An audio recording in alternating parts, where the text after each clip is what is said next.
السلام علیکم۔ ایک دن ایران کا مشہور بادشاہ نوشیروان کہیں جا رہا تھا کہ راستے میں ایک بوڑھا ملا، جسے دیکھ کر بادشاہ نے پوچھا، بڑے میاں تمہاری عمر کتنی ہوگی؟ بوڑھے نے جواب دیا، جہاں پناہ کی عمر اور دولت زیادہ ہو، اس گناہ گار کی عمر صرف 4 سال کی ہے۔ نوشیروان نے کہا، ہے یہ بڑھاپا اور اتنا جھوٹ! تمہاری عمر 80 برس سے کم نہیں ہو سکتی۔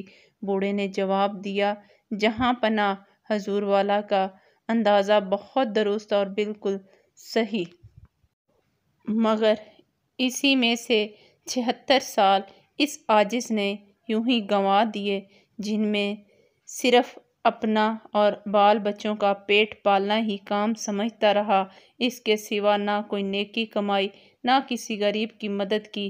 اب 4 سال سے یہ عقل آئی ہے کہ ہم لوگ فقط اپنے ہی لیے پیدا نہیں ہوئے، بلکہ دوسروں کا بھی ہم پر کوئی حق ہے، اور اب اس پر عمل کر رہا ہوں۔ اس لیے اصلی عمر صرف 4 سال ہی کی ہے سمجھتا اور گنتا ہوں، باقی فضول۔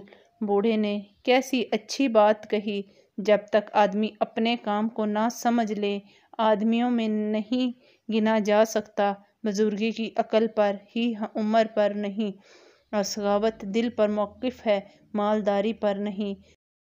جو لوگ ان باتوں کو پہلے سے سمجھ لیں، ان کی کسی بات سے دوسروں کو تکلیف نہیں پہنچتی، بلکہ وہ ہمیشہ کمزوروں اور غریبوں کی مدد کر کے بھلائیاں حاصل کرتے رہتے ہیں۔